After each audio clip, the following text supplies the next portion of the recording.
What is going on, guys? Alex here, and I'm back for another video. So today we are going in to the top 10 bullshit cards of 2017. So of course now we are in 2018, but loads of cards that thought that, we weren't going to talk about them. So we're going to have a little discussion about my opinion on the top 10 bullshit cards of 2010. But remember, firstly, this is my opinion, so please respect that. And secondly, let's go straight into the category on what a bullshit card has to be. The card must be annoying to play against, have an effect that is overpowered, have one single effect that can be completely game changing, or can just flat out make a game boring. Cards with unintended effects such as Droll and Lockbird and Maxi on the meta will not be counted in this. So if you're thinking Droll and Lockbird will be on here, it will not be, unfortunately. Coming in at number 10. Dimensional Barrier. So we start off with a trap card that saw a lot of play last season before Ash Forehead came out, and this card was an absolute cockblock on the meta. This card was so frustrating to play against, especially to people who are playing against Zodiac and stuff. If you're playing against Zoo and they made like some unstoppable board and then you got Dimensional Barrier next turn, well, you could kiss your ass goodnight because that game was over. D-Barrier was one of the most annoying trap cards to ever be released, and probably still is if it gets seen any play during this year once some other cards get gone. This card was frustrating as hell to play against, which is why it's number 10. Coming in at number 9, we have Set Rotation. Usually field spells are going to be the cards that are going to be the most frustrating, right? Well, Set Rotation basically says, fuck you, I'm having a field spell, you're having no field spell. This is what Set Rotation was. It was such a cock block to so many decks. I'm saying this as a person who played Cosmo, and I play Cosmo against other decks, and Set Rotation would fuck me, because I can't activate my Cosmo Town. This card was so frustrating to play against, just for the main reason that it's a quick spell at the same time. You can just have no field spell on there, activate Set Rotation, you have like, your amazing, say, Dragonic Diagram or something like that, and then they get shit or like some little shitty Dragon Ravine or something stupid there that they must activate or try and get rid of, which they can't, forcing Ancient Fairy Dragon to come out. This card was a pain in the ass to play against before it got limited, which is why it's at number 9. Coming in at number 8, ABC Buster Bullshit. This card had a lot of play when ABCs were in their prime, and you would have thought, well, yeah, but ABCs came out, before Zoo, like slightly near, like, near 2016. No. In my opinion, this deck did more damage the moment like things started to quieten down after Blue Eyes and all that sort of shit. This deck was so frustrating to play because this was one of the most annoying cards that you couldn't get rid of. It's one of these cards that's like, hey, you know what, I'm just going to banish your card, tribute Buster Dragon, and then just get three of my ABC cards out on the field and then fuse another one again. This card was disgraceful to play against. So annoying to see that your cards were just going to get banished every single game, and it was just stopping play. It stopped games, and this isn't even the worst part. This is before Link came out, so you could have, say, an ABC Buster Drake and another XYZ monster that was just a complete floodgate, and just completely just screw your whole game over. And this is back when decks were more or less be able to be mixed and matched around, so this was a lot different. Coming at number 7, Firewall Dragon. Firewall Dragon, still at 3, is one of the most controversial Link monsters that is out at the moment. It's very annoying to play against because the whole thing is just making a board of 3 Firewall Dragons, and then the whole thing is just returning everything back to your hand is insanely overpowered. The fact the card's not once per turn, and the way that things have just been flooded all over the field, and then you can make some huge boards. You can make some big board, and then your opponent can get 3 Firewall Dragons and just say, no, put it all back into your hand. Just go away. This is my field, not yours. And this is what Firewall Dragon is: an annoying Link monster that sets off so many plays with such an overloaded effect that it's ridiculous. Which is why it's at this point. Coming at number 6. Evenly matched. Now, evenly matched would be higher up in the in this list, but considering it only came out in Circuit Break, we haven't really seen this card enough. Evenly matched has to be one of the most retarded hand traps that Konami have probably ever released. Like, this effect is by far one of the most silly effects I've ever seen.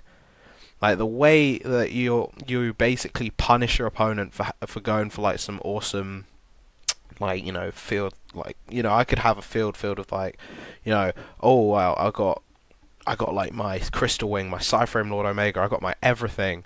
Oh, I couldn't kill you. Evenly matched, everything's banished, and it's just like, what? This is just so frustrating. Like, the card is game changing and basically punishes you for trying to win. I mean, there are other cards. There was stuff like Mirror Force and stuff, but at least that had counterplay. Banishing all your opponent's cards, putting them face down, is insanely unfair. Which is why it's number 6. Coming at number 5, Zodiac Dragon. The Zodiacs last year were one of the most bullshit cards, the bullshit decks to be released. In every single deck, Zodiac was in. If you did not have Zodiac in, you were missing out, and you were probably struggling. The amount of times I played against Zodiac players who basically ended their turn with Daigusto Emerald out on the field and 3 Zodiac Giants on the field with a Vanity's Emptiness back when it was unbanned, that you knew the game was over. This card was disgusting to play against. I mean, I'm not going to lie, right? I did play it myself, but playing against someone who's playing 3 Tridents is basically unstoppable. And this card was in practically every single deck that could abuse Zodiac, which is why it is at number 5. Coming in at number 4, Spiral Resort. So Spiral Resort, you would have thought maybe, oh wow, wait, you should have put something like Helix on there. No, Resort is worse in my opinion. Resort is way worse. The fact this card is the most ultimate cock block you will ever see with a not a once per turn effect is insanely ridiculous. It's like, hey, you know what? I'm just going to make an unstoppable board with Sleeper and Last Resort on the field, and then put a Spiral Resort on there, so hey, you know, at the end of the day, you can't target my cards, and I've got another card that can't be targeted or destroyed. It's like, you know, this card just has too much utility in one. Like, you can compare something like Sanctuary in the Sky, but Sanctuary in the Sky doesn't have another, like, 10 billion effects in there. This searches practically every single Spiral card that the deck has, and it's just so unfair to play against. It's probably going to get hit, but that's for another video. But this is why it is at number 4. Coming in at number 3, Masterpiece, the True Draco Slaying Bullshit. This card was a pain to play against back in True King Prime. When True Draco were in their prime and just shitting on everything, back when it was like kind of Zoo True Draco format. This card was just by far one of the most annoying cards to ever be released. The way you could practically, you know, summon a monster that was unkillable was just frustrating as hell, and basically like destroys your monsters on the field during your turn or your opponent's turn. And it's not a once per turn effect, so it's not a once per turn.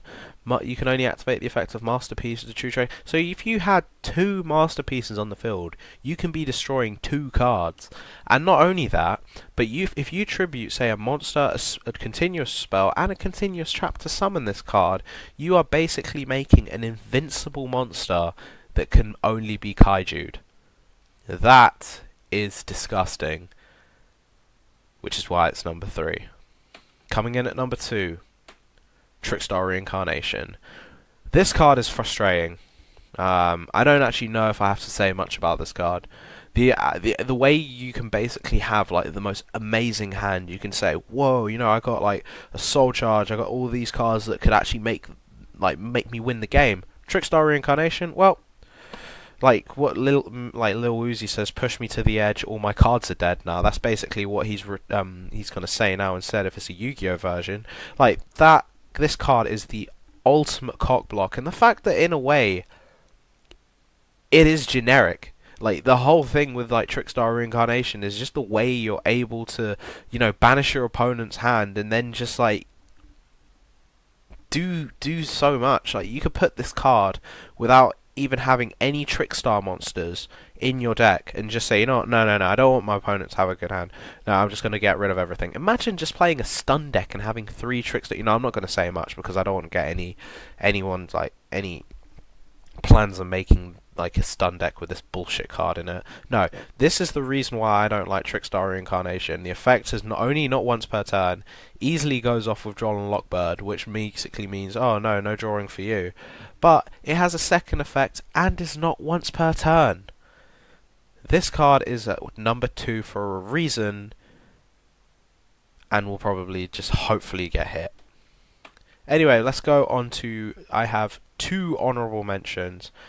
Honourable mentions go to Spiral Quick Fix and Time Pendulum Graph. You might be thinking, why Spiral Quick Fix? Well, the moment you see Spiral Quick Fix on the field, you know that there's going to be another 10-minute turn. Back when Spiral Quick Fix was at 3, if your opponent summoned Spiral Quick Fix and they used Machine Duplication, well, then you know it's going to be a 10-minute turn. And the whole thing is, you know, the guy looks like he's a natural guy. Why the heck is he a machine? Bollocks. Time Pendulum Graph. Time Pendulum Graph because, hey, when Pendulum needs something to be popped, they'll just use Time Pendulum Graph. And guess what? Pendulums want to be popped. So I pop card that's my Pendulum, I pop your card. And then if not, I send card to graveyard instead. This card is even good against cards that say can't be destroyed by card effect and all that. And that's what makes it annoying. The fact it's not always a destroy, it's a send to graveyard, makes it so frustrating to play against. It is ridiculous. Which is why these 2 are honourable mentions. But coming in at number 1, I think you guys have all guessed it. Ash Blossom and Joyous Spring. I don't actually know if I have to say much about this card. I know this video's turned into a rant now, but I can't stand this card.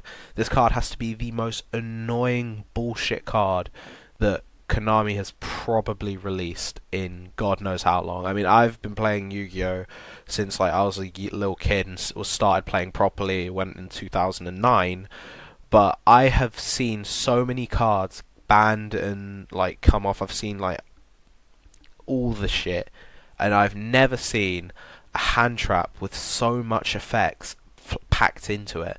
Like the first part about it, the problem with the card is the fact that it's a hand trap. It's in your hand, and like the whole thing is it's basically want to add cards from deck to hand? Nope.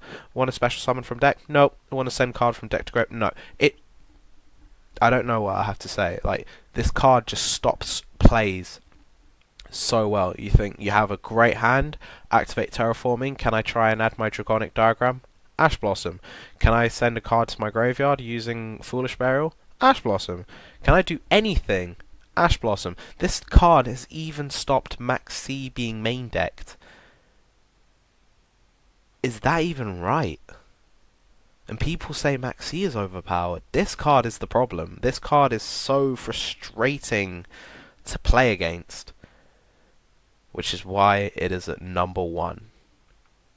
Anyway, that is it for this video. If you guys enjoy this video, make sure to hit that thumbs up button and subscribe for some more content. I know this is more or less like a sort of like bantery kind of video, but yeah, anyway, I hope you guys enjoy the video, and yeah, I'll speak to you guys later. Peace.